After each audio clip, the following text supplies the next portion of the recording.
বর্তমান সময়ে দেখা যায় চাইলেই যে কোনো মিডিয়া যে কারো বিরুদ্ধে যাচাই বাছাই ছাড়া মিথ্যা প্রপাগান্ডা ছড়িয়ে ব্যক্তিগত পারিবারিক ও সামাজিক মর্যাদা মারাত্মকভাবে ক্ষুণ্ণ করে। গণমাধ্যমের এই অপব্যবহার রোধে সরকারের কি ধরনের নীতিমালা বা অবস্থান গ্রহণ করা উচিত বলে আপনি মনে করেন? প্রথমত, আমাদের নিউজ এজেন্সি যেগুলো আছে সেগুলোতে আসলে মোরাল দিকটাকে খুব গুরুত্বের সাথে যেন চর্চা করা হয়, সে বিষয়টি আমাদের কাঠামোতে নিয়ে আসা দরকার। দুর্ভাগ্যজনক বাস্তবতা হলো আমাদের কাঠামোতে উল্টোটা আছে, বরং ইসলাম বিদ্বেষ বা ইসলাম থেকে গা ঝাড়া ভাব নিয়ে আসা এই প্রচেষ্টাটা বরং আমাদের সমাজে সবচেয়ে বেশি দেখা যায়। এটা খুবই দুর্ভাগ্যজনক বাস্তবতা। তো সেজন্য এই জায়গা থেকে আমাদের সর্বোচ্চ চেষ্টা করতে হবে যে আমাদের মূল কাঠামোতে যেন যে যেখানে আছেন দায়িত্ব পালন করেন, তিনি মিডিয়া কর্মী হোক, অন্য কোথাও হোক, সেখানে তার মোরাল দিকটা যেন নিশ্চিত করা হয়, আল্লাহর ভয় যেন থাকে এবং তার নীতিনৈতিকতার বিষয়টা যেন তার ভিতরে প্রবেশ করানো যায়। এর পাশাপাশি আপনার সোশ্যাল মিডিয়াতে অন্যান্য জায়গাতেও ব্যাপকভাবে এই যে অপতথ্য ছড়ানোর ভয়াবহতা কোরআন হাদিসে দেশে সেটার ব্যাপকভাবে প্রচার প্রসার হওয়া দরকার। পাশাপাশি এই সমস্ত অপতথ্য এগুলো যাতে না ছড়ায় বা ছড়ালে সেটা যেন ফ্যাক্ট চেক করা যায়, এ বিষয়ে নানাভাবে প্রশিক্ষণ, অ্যাওয়ারনেস এগুলো তৈরি করতে হবে এবং এর জন্য শাস্তির বিধানও, আমি জানি না প্রচলিত আইনে কোনো শাস্তির বিধান আছে কিনা, যদি না থেকে থাকে তাহলে সেক্ষেত্রে সুস্পষ্টভাবে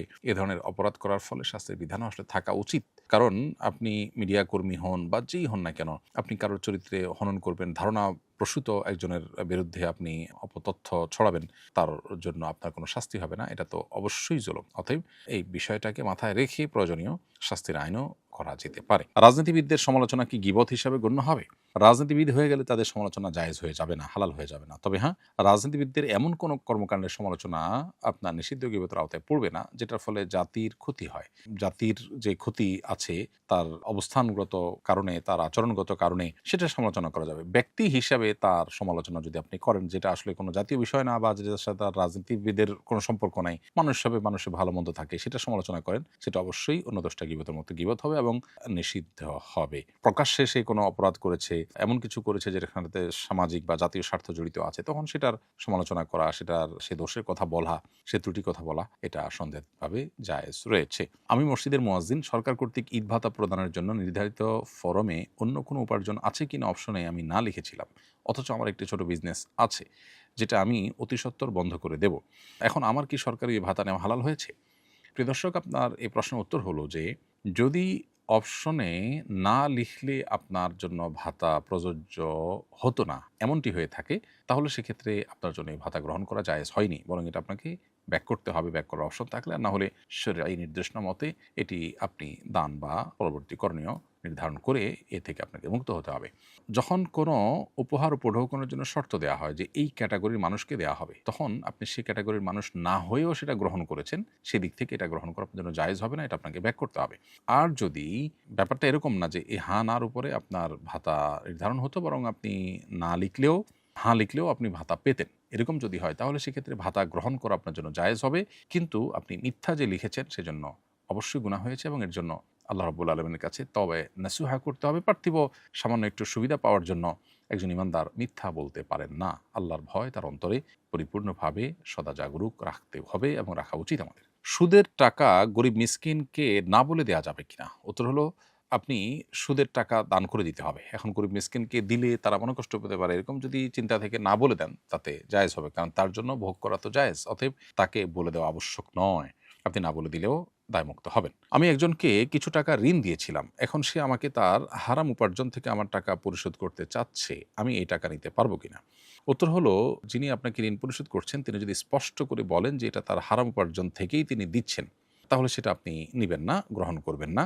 বরং হালাল অর্থ থেকে উপার্জন করতে তাকে বলবেন। আর যদি সে স্পষ্টভাবে এরকম কিছু না বলে, তাহলে সেক্ষেত্রে আপনার শুধু সন্দেহের বশবর্তী হয়ে এটিকে এভয়েড করার প্রয়োজন নেই, বরং আপনি গ্রহণ করতে পারেন।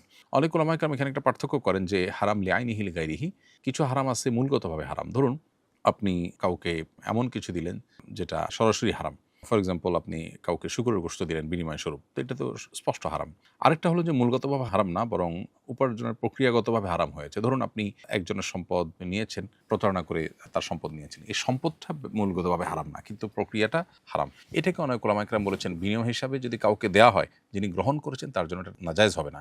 কিন্তু যিনি দিয়েছেন দাতা, তিনি সর্বাবস্থায় গুনাহগার হবেন। খোলাসা কথা হলো যে স্পষ্ট যদি আপনি জানেন তাহলে আপনার জন্য না নেওয়াটাই উচিত। আর যদি আপনি স্পষ্ট না জানেন তাহলে সন্দেহ করে এটাকে গ্রহণ করতে অস্বীকৃতি জানাতে আপনি বাধ্য নন।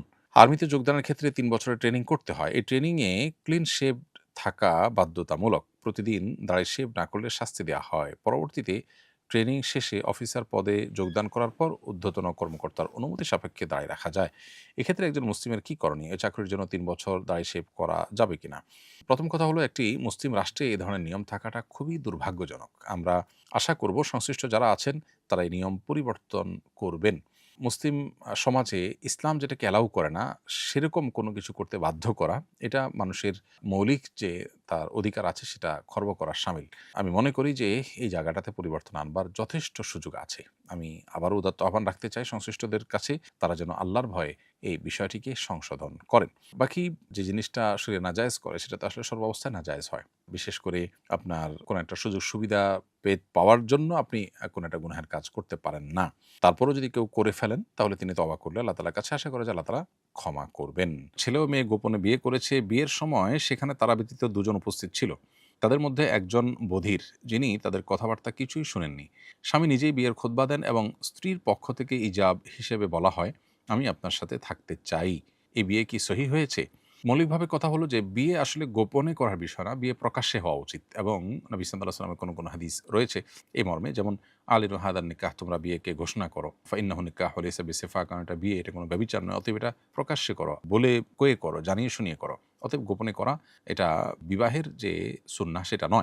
তারপরও যদি কোনো প্রাপ্তবয়স্ক ছেলে মেয়ে তারা বিবাহের অন্যান্য সব শর্ত পূরণ করে তারা মানুষকে না জানিয়ে একান্তে বিয়ে করে, যেমন সাক্ষীদের কথা বলা হচ্ছে এখানে, সাক্ষীদের উপস্থিতি যদি থাকে তাহলে বিয়ে শুদ্ধ হতে পারে। কিন্তু ২ জন সাক্ষীর উপস্থিতির মধ্যে একজন সাক্ষী যদি বধির হন, যিনি আসলে কিছু শুনতে পাননি, তাহলে বিয়ে বিশুদ্ধ হয়নি। কারণ ২ জন সাক্ষী মূলত প্রস্তাব এবং সম্মতি শুনতে হবে। প্রস্তাব এবং সম্মতি এইটা শোনা জরুরি, এবং এটা যেহেতু একজন শুনতেই পাননি বিধায় এই বিয়ে বিশুদ্ধ হয়নি। আসুন্নাহ ফাউন্ডেশন, উম্মার স্বার্থে সুন্নাহর সাথে।